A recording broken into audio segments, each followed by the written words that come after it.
Welcome to the Megillah Project. One story, many angles. Come learn with us. Recently, my children asked me, what's tragedy? Sadly, I think they meant real tragedy. We've all experienced so much of real tragedy recently that there's no shortage of reasons for my kids to come upon this word. But one thing led to another, and our discussion delved into what tragedy as a genre, as a literary category means.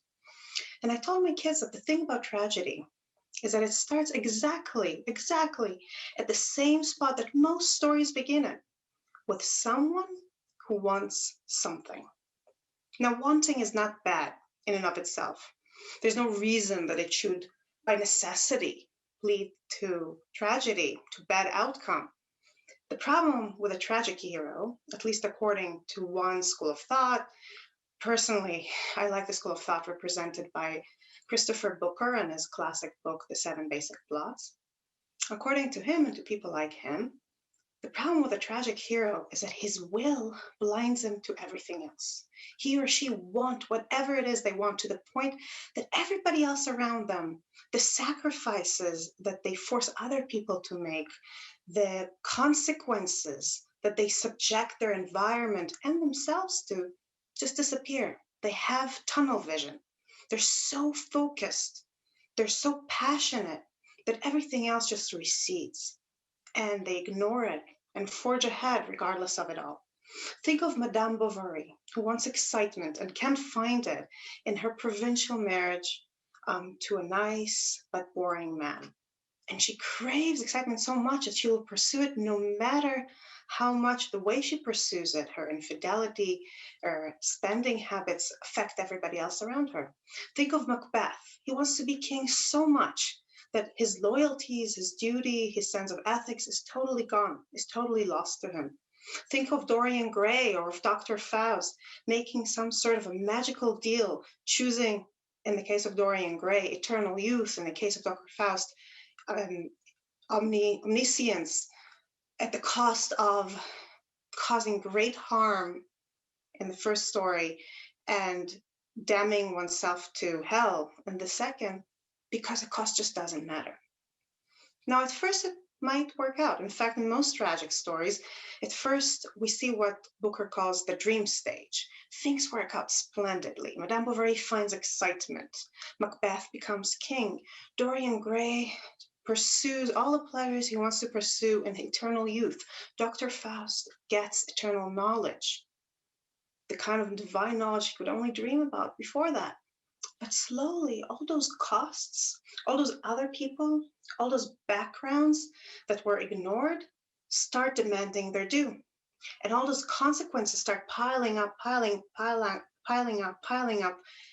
And an avalanche of problems falls on the hapless tragic hero, and in a sense turn the dream stage into what Booker calls the nightmare stage, eventually destroying him or her and bringing us to what is usually, in most tragic story, some sort of death.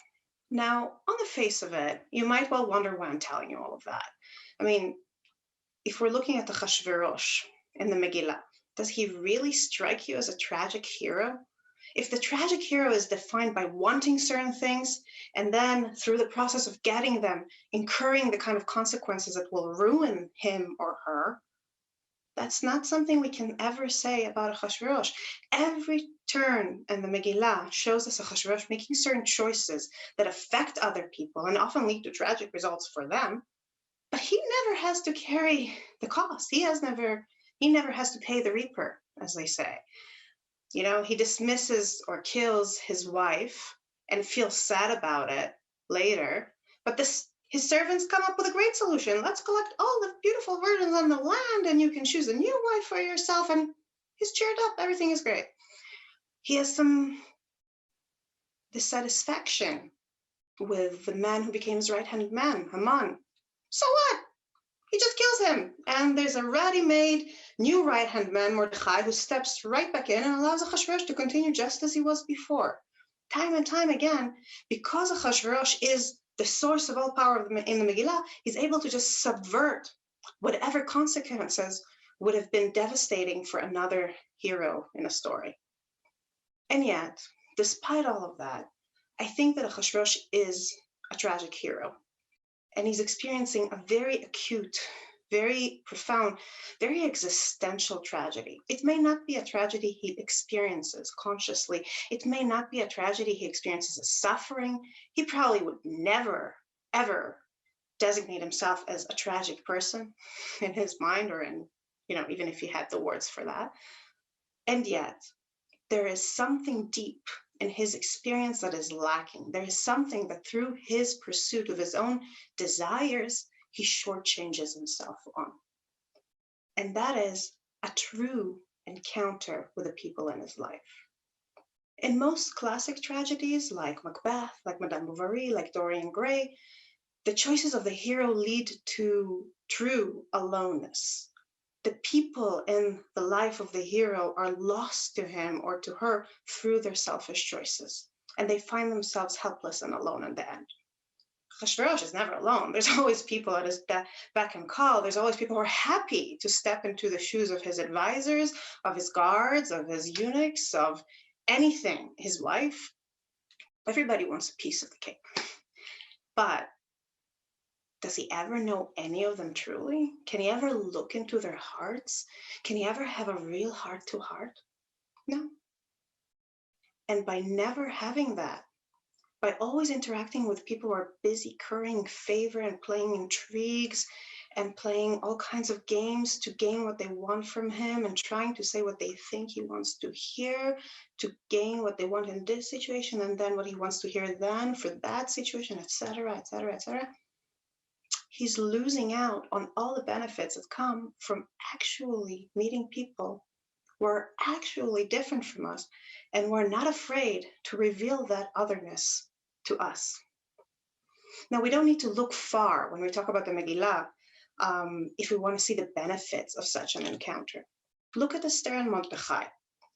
In the beginning of the story, Mordechai is the benevolent uncle. He takes Esther, who is a passive woman being taken. He cares for her.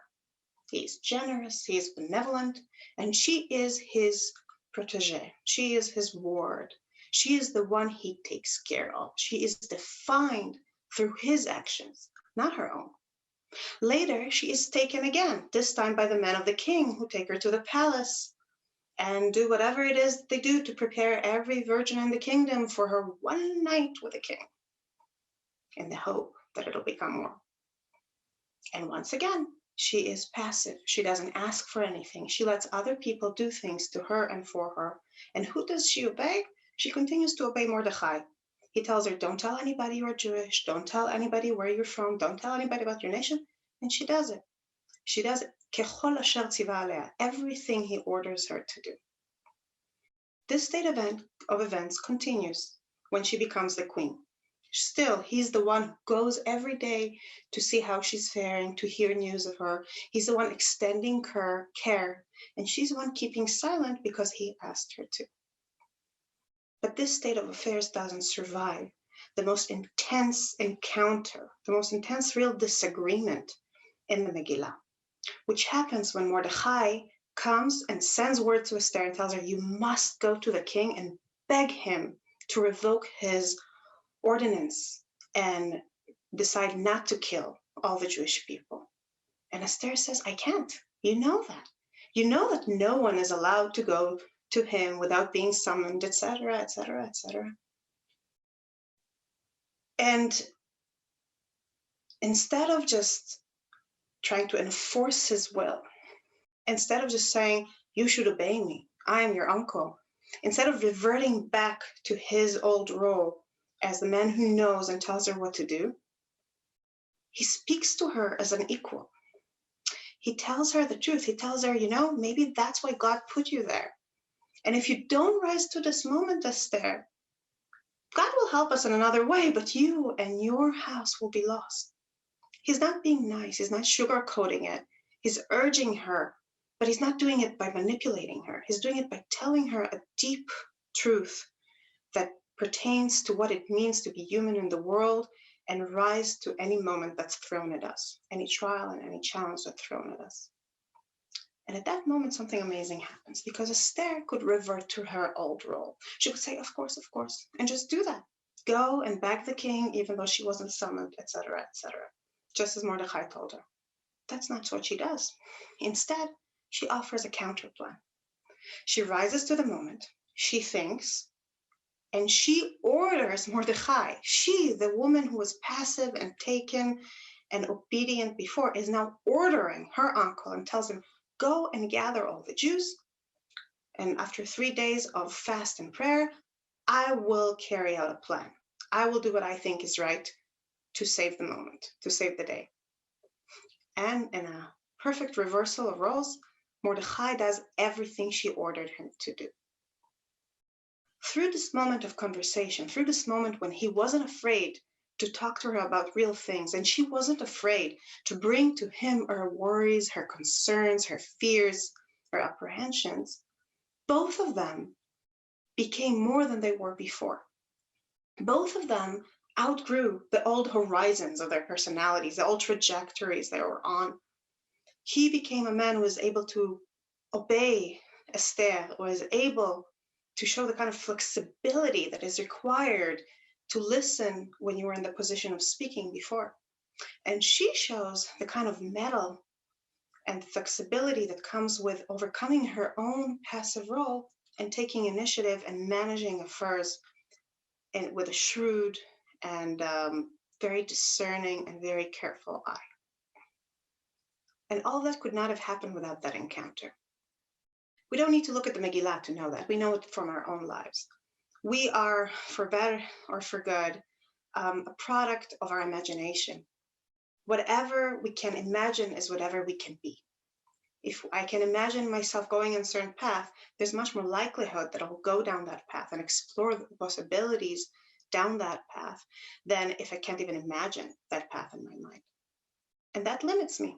That means that I may imagine many things, but I can't exceed that imagination. I can't exceed that vision in my mind. When I encounter someone else, when I hear a truly different perspective, when I listen with an open heart, I can see new paths that stem from that conversation, from seeing something through somebody else's eyes that I couldn't have seen before. And when Ahasuerus constantly, by pursuing his own desires over and over again, and never really inviting intimacy, never really inviting people to talk to him honestly, shortchanges himself on that liberating, expanding potential of encountering people for real. There's something really interesting in the Megillah that I think hints to this tragedy, to what Ahasuerus is doing to his own psyche. And it hides in the way that the Megillah describes how Ahasuerus collects the virgins from across the kingdom and how these virgins are prepared for their grand night with the king. And the wording there is very telling. At first, when Ahasuerus's servants make the suggestion of collecting all these beautiful virgins for him, their wording is very similar to the wording Yosef used when he suggested to Paro to collect wheat. They say, let your majesty appoint officers, let them assemble all the beautiful young virgins.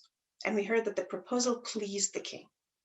If you look at the wording of Yosef's proposal, it's very similar. He again says, let Paro take steps to appoint overseers. In Hebrew, it's the same word, it's pidim. Let them gather all the grain. And again, we hear that the plan pleased Paro. But then when we hear about the way these women are prepared for their night, it reminds us of a different detail in the Yosef saga. We hear, and I'll read it in English, when each girl's turn came to go to King Ahasuerus at the end of the 12-month treatment prescribed for women, for that was the period spent on beautifying them, 6 months with oil of myrrh and 6 months with perfumes and women cosmetics. The text uses this weird expression, for that was the period spent on beautifying them.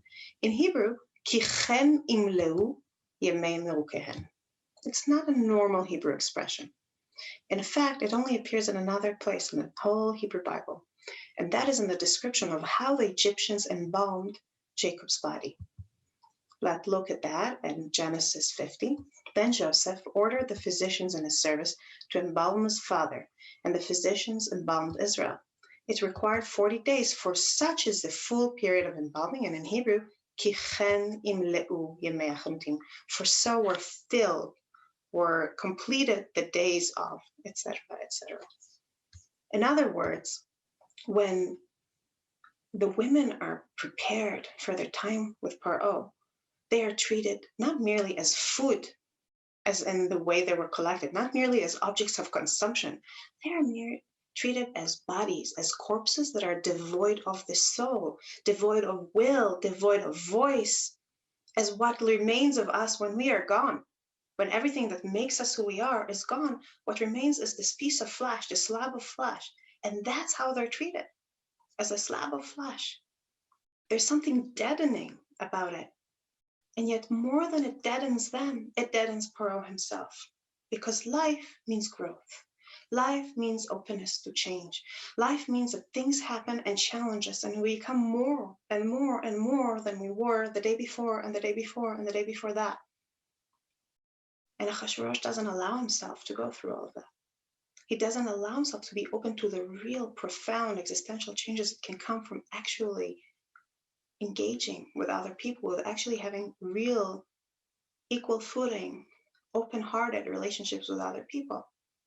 And by doing that, he's shortening himself on what life can be, on the full potential of life. And so he may be the big winner of the Megillah in one sense. He starts it as a powerful king. He finishes it as a powerful king. He starts it as a man who has everything he desires, and he finishes it as a man who has everything he desires. He starts it as a man who has other people around him to take care of things for him and make things smooth. And he finishes it with people around him to take care of things for him and tax the people for him and make things smooth. But the very fact that he starts in one point and remains in the same point and ends at the same point, that is a tragedy. And perhaps part of the power of Purim is that it challenges us not to allow this tragedy to become our own.